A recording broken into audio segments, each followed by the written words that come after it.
Hello, Bible readers. Psalm 28 starts with a real sense of urgency, whatever the context or the circumstance is, which, as I've stated before in previous posts, the Psalms are intentionally vague about the specific situations so that their wisdom can be more broadly applied forever and ever, even to us, thousands of years after they were written. Anyway, whatever the circumstance is here, it is a life or death situation, it would seem. Right away, the psalmist is like, God, you've got to listen to me, because if you don't, I'm dead. Actually, the metaphor used is that if you are silent to me, I shall be like those who go down to the pit, which is like death.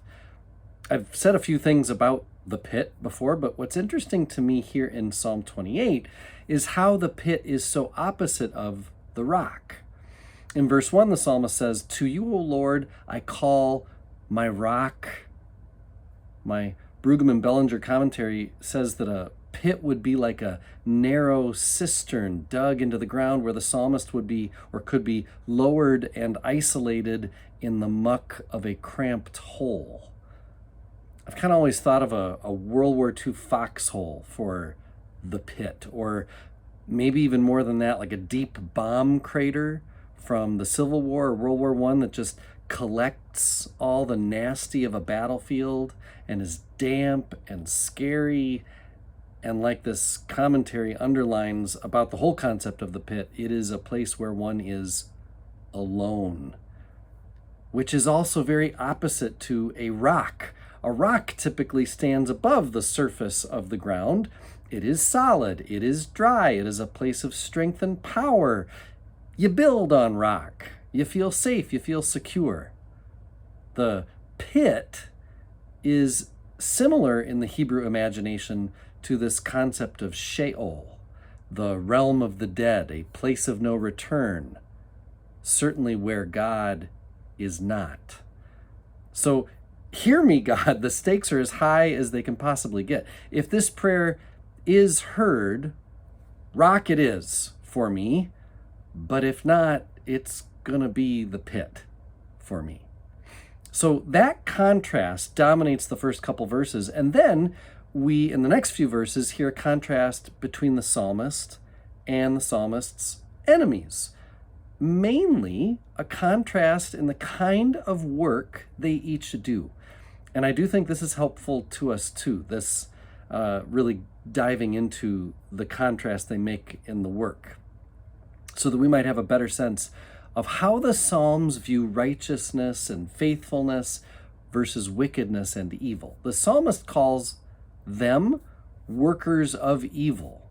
And when I see that phrase, I'm like, so what does that even mean? What does that look like? Nasty little looking creatures making weapons in poorly lit rooms? Mining something in a scary cave, or like workers of evil? Have you ever thought about this? Like, what does that look like?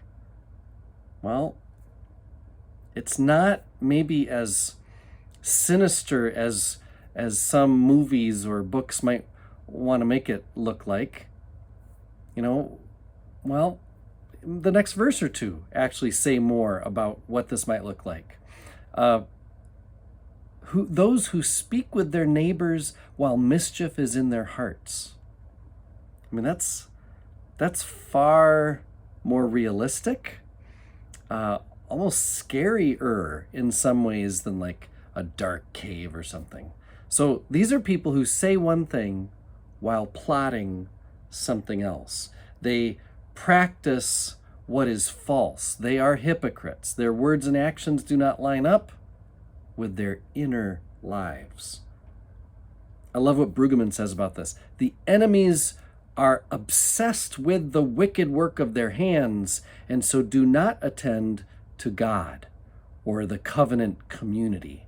Their work is in contrast to the works of the Lord. So they're doing their own thing. They're building their own little kingdom, right? Instead of living into God's kingdom. So this reminds me of where the Gospel of John takes this conversation of righteousness and faithfulness versus wickedness and evil. Because when John talks about sin, like how does a person sin? What is sin? What are the consequences of sin? And who instigates those consequences? Judas is the best, most obvious example of John's understanding of all these questions of a sinner. And that is a person who chooses to not believe. For John, that's what a sinner is. A person who chooses to not trust, to not follow Jesus. And when Judas chooses to walk away from Jesus, like physically walk away, John describes Judas entering the darkness, right?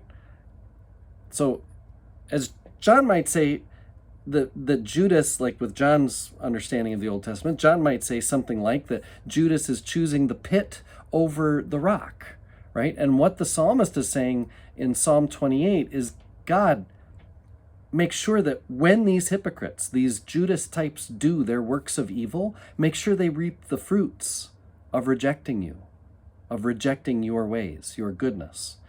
The rest of the psalm is like most lament psalms. A big mood change comes over the psalmist as he sings a song of thanks for God who hears him, and then lifts up the whole community as the unit of God's people who receive the goodness of God.